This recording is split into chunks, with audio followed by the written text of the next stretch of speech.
Hi guys, and welcome to a new video on Sommels Life. So this video is slightly different, not in the sense of what you're going to get because it's New Japan all the way, but the actual concept and idea actually came from a user on Instagram, and it was so nice to have someone recommend a video that they like to see. And yeah, like always, if you have any suggestions for me, let me know on my social media. Basically, this user said he's new to New Japan, and are there any matches that they would like that I would recommend for them to watch? Now, on the surface, that was a very hard question. I am obsessed with New Japan. I watched thousands of matches, but luckily they were okay with doing it over the past few years. So I scrolled through my mind and through my memories, and here are now 5 matches that I recommend for any New Japan newbies. Just to note, they will probably be massively different to the ones that you pick, and I think that's the nice thing about stuff like this. You'll get to see the 5 matches that have impacted me and that have impacted my time watching New Japan. So yeah, hopefully you guys will enjoy it. Let's get going. Okay, so the first one on this list is slightly different in the sense that I've literally just watched it maybe a month or 2 ago, and it's from quite a while ago. It is Kazuchika Okada versus Namoichi Marufuji, if I've said this right. For anyone who doesn't know, especially if you're a New Japan fan, Marufuji is a legend in Japanese wrestling, known for his work in Pro Wrestling Noah, and now he's doing some stuff with my favourite DDT Pro Wrestling.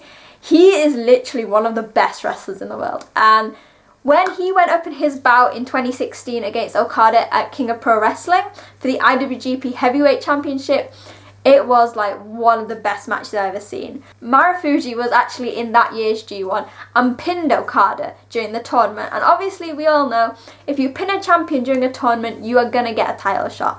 And he took his opportunity at King of Pro Wrestling. What was great about the match was seeing like the fans so split. You could see the Noah fans there, the New Japan fans there, and it was a split between who they wanted to win. It was full on. Like the match went on for quite a while, but it literally felt like it went in the blink of an eye, and that's because there was so much power and energy behind it.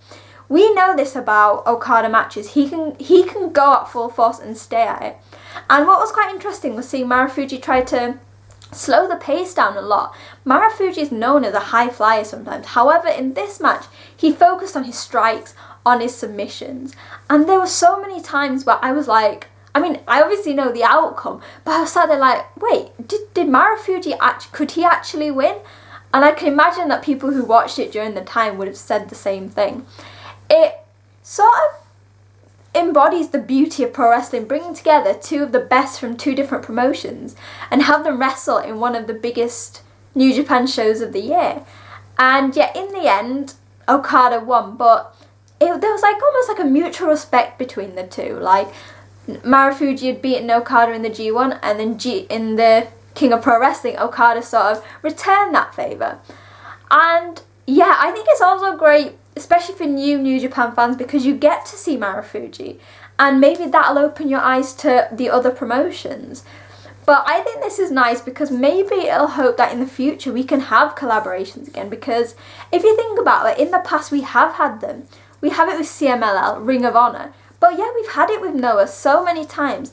Even DDT Pro Wrestling in the past, members of their roster have been very heavily involved in the Best of Super Junior tournaments, the Best of Super Junior tag leagues. We've seen like Daisuke Sasaki, Kota Ibushi and Kenny Omega were part of DDT when they first came.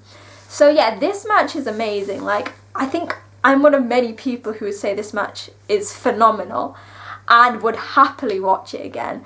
And yeah, it's on the archives. It's got both English and Japanese commentary, I think. I think I watched the Japanese commentary because I love it. But it's something that just means so much to wrestling fans, and the atmosphere in the arena was amazing. So yeah, definitely go and watch that one. Match number 2. So this one is slightly more recent, so if you've been watching it since last year, you'll probably know it, and it is Minoru Suzuki versus Kota Ibushi during last year's G1. Now, if you've watched the match, you'll know what I'm talking about. It was crazy.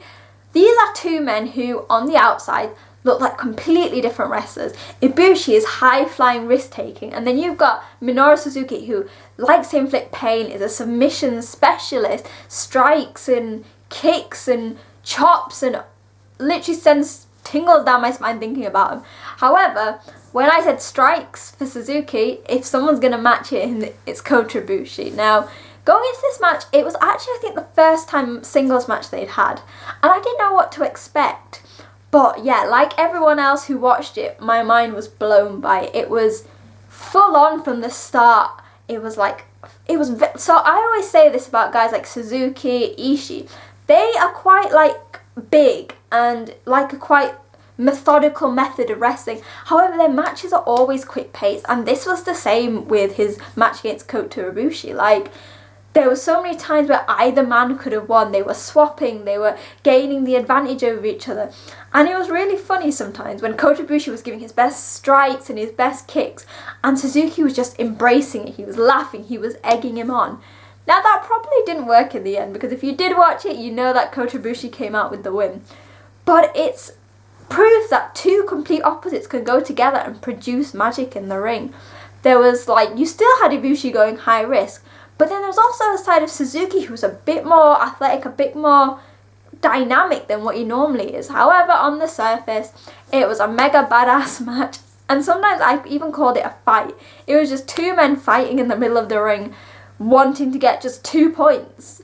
Obviously, for Suzuki, it didn't mean anything, but Ibushi, it helped him to win.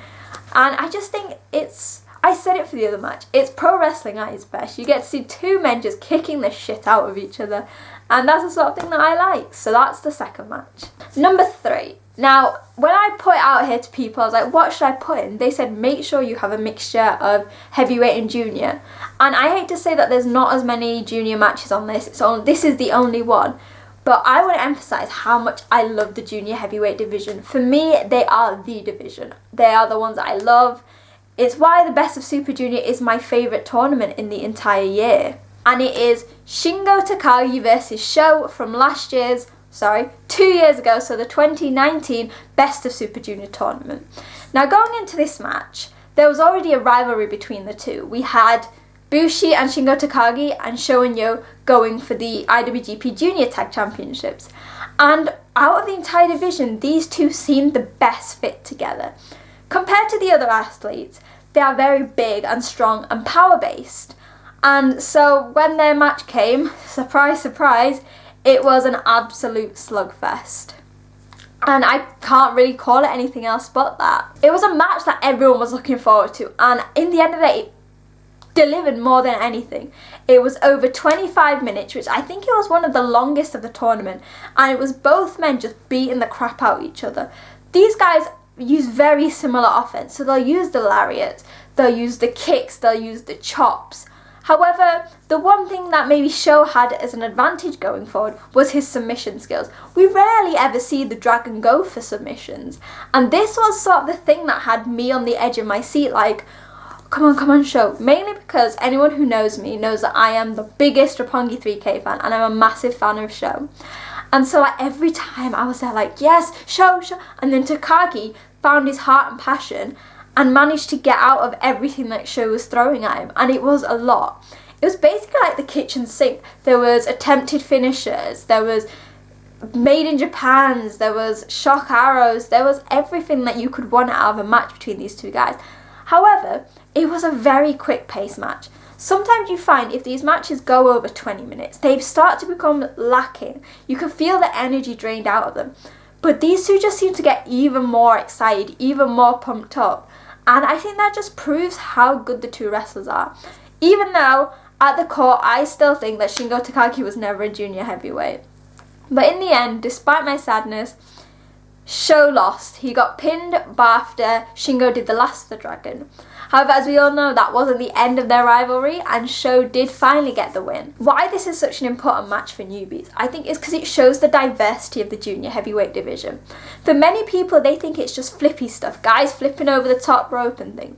But it's not. The New Japan junior heavyweight division is so diverse, and yes, Shingo isn't a junior anymore, but Sho is still there. You've got the likes of El Desperado, Kanemaru, all extremely diverse wrestlers. And then you do have those high flyers. You've got Bushi, Hiromu, Taiji Shimori, and some of them just mix everything. Okay, so match number 4. Now this one is definitely going to be one that maybe I'm the only one who'll put it on their list. But it is the Dontaku 2018 match between Jay White and David Finlay. Now obviously I'm a massive Jay White fan, I'm a massive David Finlay fan. But why this match is so important to me and why I'd love anyone who's new to New Japan to watch it is because it was a match that was a mixture of amazing wrestling and storytelling. So, as I always like to do, a bit of context behind this match. Finlay and White were basically in the dojo together. They trained together, they tagged together as young lions. And there was a massive, sort of sadness when White went off to excursion. Obviously, he went to America and did Ring of Honor and things. And when he came back, he skyrocketed. So he lost to Tanahashi at Wrestle Kingdom, but he then won the IWGP US title from Kenny Omega. After that, it sort of seemed a bit weird that Finlay and Jay didn't come back together. White joined Chaos, and it just seemed a bit odd. But then we got our first meeting between the two, and that was, I think, in about February, and it was a great match. We thought, oh, we're going to have the two friends reuniting, and there was this ongoing thing that when they were young lions, there'd been a winning streak from Jay. I think he said 9-1, so he'd won 9 matches, Finlay had only won 1. And at the end of their first match, it was Jay had won again, so it was 10-1, 10-1 to me. And then this nicely, quite led into some animosity between the guys. Finlay saw that Jay had changed. He wasn't this young lion anymore. And then that led to their amazing match at Dontaku. Now, obviously I was very new to New Japan at this time, and these two are my favourite wrestlers. And to this day, they still probably are. It was such an amazing match. Jay was a lot less like he is now. So there was a lot less rule breaking. It was a lot of pure wrestling. And you could see the hatred in both men's eyes. And when you can show a story off in the small things in a match, that's what makes it amazing. And I also think it's good for the newbies, for New Japan to watch, because it shows that New Japan is all about long booking. Even now, yes, they're not in a feud, but whenever Finlay and White get into a ring together, there's just this little bit of magic. And it's sort of well, they were best friends, can't they be again? And yeah, I love it. Make sure you go and watch actually pretty much all the matches they had during the start of 2018, because they were amazing. Also, I love Jay White and David Finlay, so make sure you go and see it, because you'll see how much they've changed from even 2 years ago, and especially if you watch Jay at Wrestle Kingdom, just how much his character has developed. Okay, so the final match.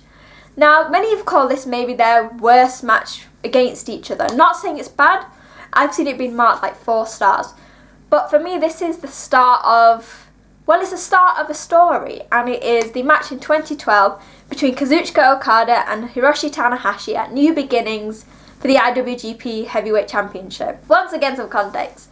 So basically, the year before, towards the end, Okada came back from excursion. His excursion hadn't been great. He was in America, TNA. He didn't have the best, most standout, comeback. He came back with this new persona, and then he wrestled Yoshihashi at Wrestle Kingdom. Normal young lion when you come back. However, there was this new attitude with Okada. He had Gedo by his side. He was the self-dubbed Rainmaker, and he came out to challenge the ace of the universe, the ace of our heart, my favourite and most handsome wrestler, Hiroshi Tanahashi. Now, at first, everyone just laughed it off, who is this young lion coming back and challenging one of the best wrestlers in the world? And Tanahashi was, at that time, seen as that. However, the match itself showed he was anything but a young lion. This confidence and arrogance about Okada sort of guided him in the right way in those early days. And this match sort of culminated in what they called the Rainmaker shock, where we all know the outcome. Okada actually did beat Tanahashi, but the match itself was actually really good. At the start, you could see that maybe Okada seemed a bit nervous, and Tanahashi sort of brushed him off. He was I can beat this guy easily. However, that might have been to the detriment of Tanahashi. As Tanahashi started targeting Okada's legs, he said, he proved that he'd been doing his homework, and he used his speed, his athleticism, and his agility. I mean, I don't think there's anyone who does a dropkick as good as Okada to really wear down Tanahashi, who was at that time, I think, in the prime of his career. As well as being quite an amazing match to watch, it was very brutal. We got to see these moves that become synonymous with Okada. So Rolling Senton, the Tombstone, and obviously that Rainmaker.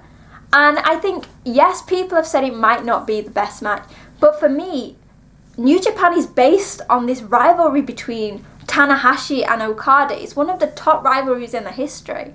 Like, I know some people say, oh well, Okada and Omega and like Ibushi and Naito, but for me, at the core, it's always going to be Tanahashi and Okada.